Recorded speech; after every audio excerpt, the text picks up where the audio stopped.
Oi gente, tudo bem? Eu sou a Raíssa e hoje, em mais um episódio do Minuto no Mundo, nós vamos falar sobre a Ucrânia.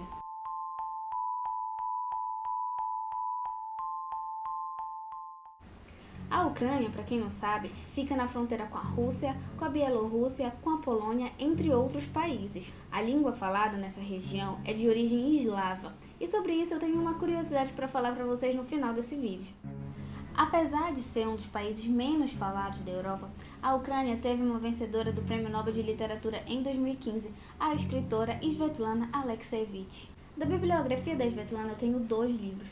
Um que fala sobre as mulheres do fronte na Segunda Guerra Mundial, A Guerra Não Tem Rosto de Mulher, e o outro que fala sobre o acidente nuclear na usina de Chernobyl, Vozes de Chernobyl. E é sobre esse livro e o acidente nuclear que aconteceu nessa região que nós vamos falar aqui nesse vídeo hoje. Esse livro é dividido em 3 principais partes que trazem os relatos da sociedade que vivia naquela região naquela época do acidente.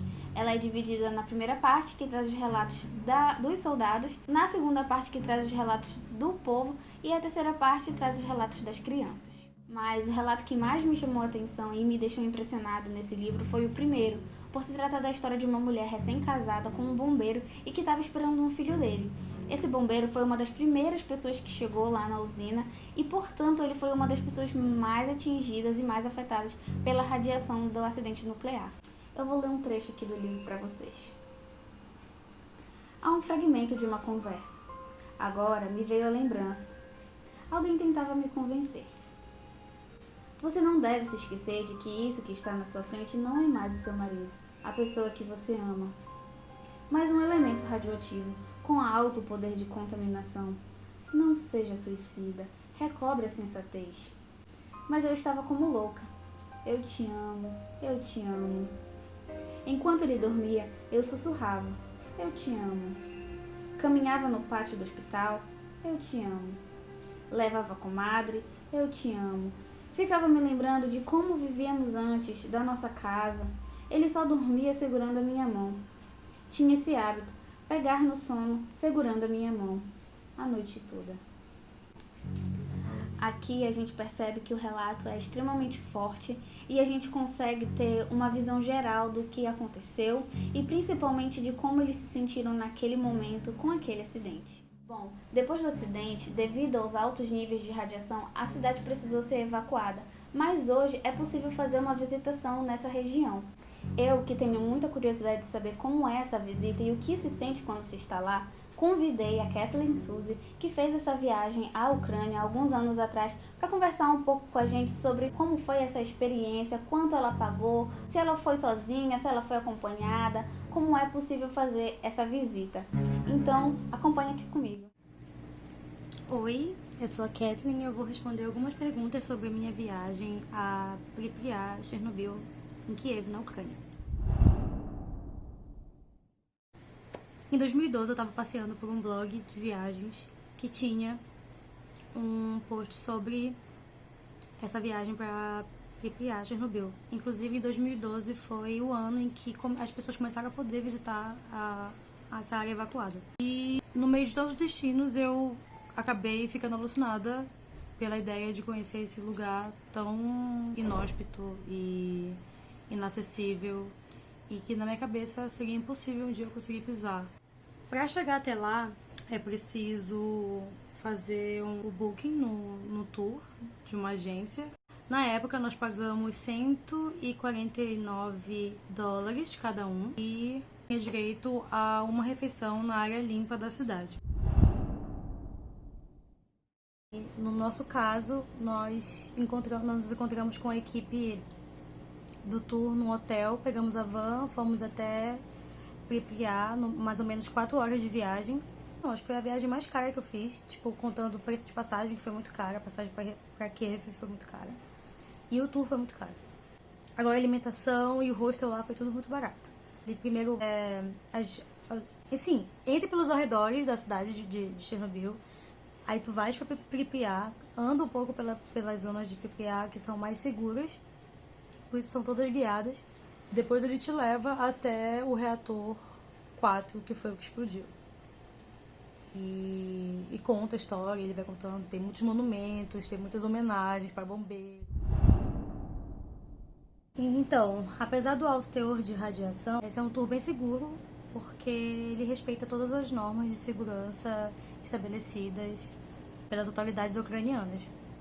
Então, eles estão sempre monitorando tanto a entrada das pessoas lá quanto a saída. Nos 2 últimos checkpoints, você passa por um aparelho de detector de radiação e caso alguma peça sua detecte que está contaminada, você precisa deixar.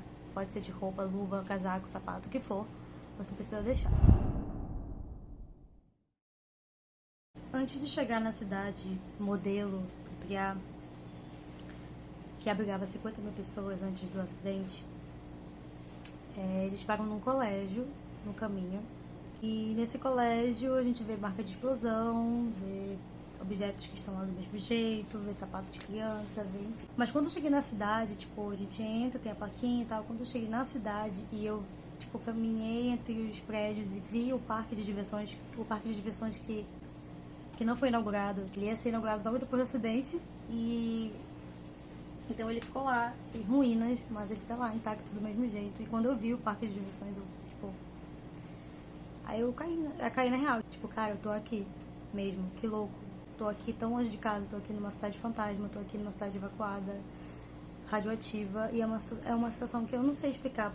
Eu não quero parecer que eu estou romantizando esse roteiro, ou romantizando a experiência de uma cidade que foi completamente devastada por conta de um acidente nuclear e que matou milhares de pessoas, mas é uma sensação indescritível, assim, muitos sentimentos. É um turismo histórico e num lugar onde morreram muitas pessoas, então é um lugar que precisa ter muito respeito, tipo, não é um parque de diversões, entendeu? É um lugar que te comove de várias maneiras, assim, tipo, por mais que tu não sejas uma pessoa muito sensível, sensitivo, etc. Eu acho que é meio impossível chegar ali e não sentir a energia, sabe? De tudo que aconteceu, de tudo que ainda tem lá, que restou até hoje. De toda a história que aquele lugar carrega. Então, ao chegar lá, ao mesmo tempo que eu me sentia eufórica, eu senti essa energia que eu não sei explicar. É isso, eu acho que com o passar do tempo eu só percebi que algumas coisas no mundo valem muito a pena tu ir lá e ver de perto, entendeu? E refletir sobre, e pensar sobre até que ponto vai a ganância humana, enfim.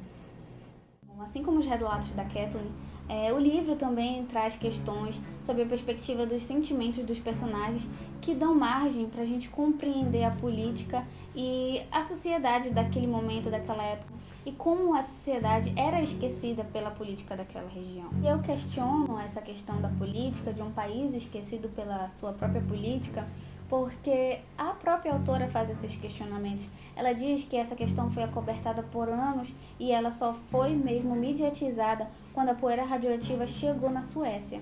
Então, por muito tempo, essa sociedade, essa população viveu uma história que ninguém conhecia, que ninguém identificava. Eu gosto muito do que essa autora fala, de como ela se posiciona e de como ela escreve sobre o próprio livro, sobre si mesma, né? Ela